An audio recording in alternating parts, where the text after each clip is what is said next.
Praise the Lord. இன்றைக்கி நம்ம ரோமர் 8ஆம் அதிகாரத்துடைய மகிமையை பார்க்க போகிறோம். Praise the Lord. இன்றைக்கி தேவனுடைய கர்த்தருடைய வல்லமை மகிமை இருக்கிறது. சிலர் நம்ம ஒரு அடக்க ஆராதனைக்கு நம்ம போயிட்டு வந்ததுக்கப்புறம் மனசு ரொம்ப சோர்வாக இருக்கும். வீட்டுக்கு வந்த உடனேயும் குளிச்சுட்டு நீங்கள் வாசிக்கக்கூடிய முக்கியமான பகுதி ரோமர் 8ஆம் அதிகாரம். இதை வாசித்து பாருங்கள், கர்த்தர் உங்களோடு பேசுவார்.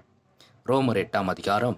ஆனபடியால் கிறிஸ்து இயேசுவுக்கு உட்பட்டவர்களாய் இருந்து மாம்சத்தின்படி நடவாமல் ஆவியின்படியே நடக்கிறவர்களுக்கு ஆக்கினை தீர்ப்புக்கு இல்லை. கிறிஸ்து இயேசுவினாலே ஜீவனுடைய ஆவியின் பிரமாணம் என்ன பாவம் என்ன என்பவர்களின் பிரமாணத்திலிருந்து விடுதலையாகிற்றே. அதேபடியெனில் மாம்சத்தினாலே பலவீனமாயிருந்த நியாயப்பிரமாணம் செய்யக்கூடாததை தேவனே செய்யும்படிக்கு தம்முடைய குமாரனை மாம்சத்தின் சாயலாகவும் பாவத்தை போக்கும் பலியாகவும் அனுப்பி மாம்சத்திலே பாவத்தை ஆக்கினைக்குள்ளாக தீர்த்தார். மாம்சத்தின்படி நடவாமல் ஆவியின்படி நடக்கிற நம்மிடத்தில் நியாயப்பிரமாணத்தின் நீதி நிறைவேறுபடிக்கே அப்படி செய்தார். அன்றியும் மாம்சத்தின்படி நடக்கிறவர்கள் மாம்சத்துக்குரியவர்களை சிந்திக்கிறார்கள், ஆவியின்படி நடக்கிறவர்கள் ஆவிக்குரியவர்களை சிந்திக்கிறார்கள். மாம்ச சிந்தை மரணம், ஆவியின் சிந்தையோ ஜீவனும் சமாதானமாம். எப்படி என்றால், மாம்ச சிந்தை தேவனுக்கு விரோதமான பகை. அது தேவனுடைய நியாயப்பிரமாணத்திற்கு கீழ்ப்படியக்கூடாமலும் இருக்கிறது. மாம்சத்துக்குட்பட்டவர்கள் தேவனுக்கு பிரியமாய் இருக்க மாட்டார்கள். தேவனுடைய ஆவி உங்களில் வாசமாயிருந்தால் நீங்கள் மாம்சத்துக்குட்பட்டவர்களாயிராமல் ஆவிக்குட்பட்டவர்களாயிருப்பீர்கள். கிறிஸ்துவின் ஆவி இல்லாதவன் அவருடையவன் அல்ல. மேலும் கிறிஸ்து உங்களில் இருந்தால் சரீரமானது பாவத்தின் நிமித்தம் மரித்ததாயும் ஆவியானது நீதி நிமித்தம் ஜீவனுள்ளதாயும் இருக்கும். அன்றியும் இயேசுவை மரித்தோரிலிருந்து எழுப்பினுடைய ஆவி உங்களில் வாசமாயிருந்தால் கிறிஸ்துவை மரித்தோரிலிருந்து எழுப்பினவர் உங்களில் வாசமாயிருக்கிற தம்முடைய ஆவியினாலே சாவுக்கு ஏதுவான உங்கள் சரீரங்களையும் உயிர்ப்பிப்பார். ஆகையால் சகோதரரே, மாம்சத்தின்படி பிழைப்பதற்கு நாம் மாம்சத்திற்கு கடனாளிகள் அல்ல. மாம்சத்தின்படி பிழைத்தால் சாவீர்கள், ஆவியினாலே சரீரத்தின் செய்கைகளை அழித்தால் பிழைப்பீர்கள். மேலும் எவர்கள் தேவனுடைய ஆவினாலே நடத்தப்படுகிறார்களோ அவர்கள் தேவனுடைய புத்திரராய் இருக்கிறார்கள். அந்தப்படி திரும்பவும் பயப்படுகிறதற்கு நீங்கள் அடிமைத்தனத்தின் ஆவியை பெறாமல் அப்பா பிதாவே என்று கூப்பிடப்படுகிற புத்திர சுவிகாரத்தின் ஆவியை பெற்றீர்கள். ஆமேன். இந்த வசனம் ரொம்ப ரொம்ப டச்சாக இருக்கும். அந்தப்படி நீங்கள் திரும்பவும் பயப்படுகிறதற்கு நீங்கள் அடிமைத்தனத்தின் ஆவியை பெறாமல் அப்பா பிதாவே என்று கூப்பிடப்படுகிற புத்திர சுவிகாரத்தின் ஆவியை பெற்றீர்கள். நாம் தேவனுடைய பிள்ளைகளாக இருக்கும் என்று ஆவியானவர் தாமே நம்முடைய ஆவியுடனே கூட சாட்சி கொடுக்கிறார். நாம் பிள்ளைகளானால் சுதந்திரமுமாமே, தேவனுடைய சுதந்திரரும் கிறிஸ்துவுக்கு உடன் சுதந்திரமுமாமே. கிறிஸ்துவுடனே கூட நாம் மகிமைப்படும்படிக்கு அவருடனே கூட பாடுபட்டால் அப்படியாகும். ஆதலால் இக்காலத்து பாடுகள் இனி நம்மிடத்தில் வெளிப்படும் மகிமைக்கு ஒப்பிடத்தக்கவைகள் அல்ல என்று எண்ணுகிறேன். இந்த வசனமும் எனக்கு ரொம்ப டச்சாக இருக்கும். ஆதலால் இக்காலத்து பாடுகள் இனி நம்மிடத்தில் வெளிப்படும் மகிமைக்கு ஒப்பிடத்தக்கவைகள் அல்ல என்று எண்ணுகிறேன்.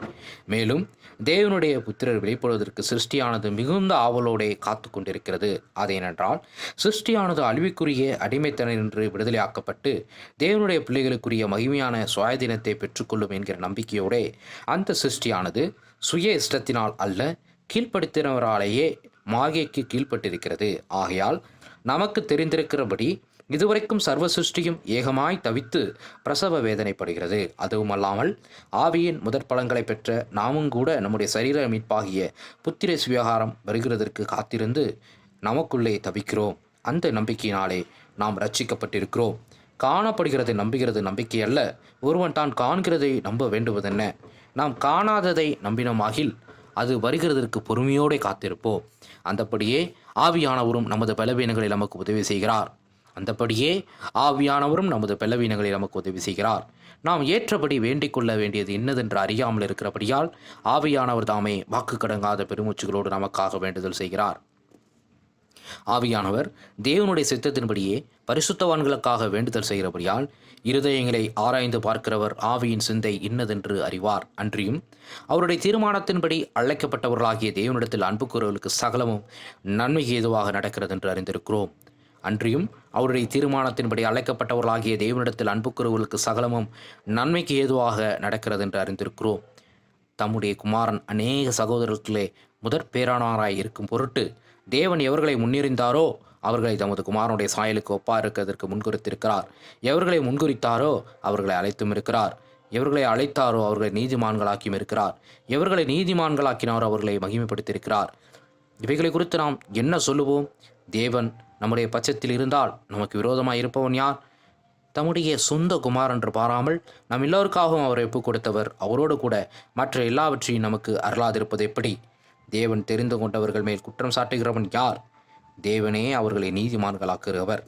ஆக்கினைக்குள்ளாக தீர்க்கிறவன் யார்?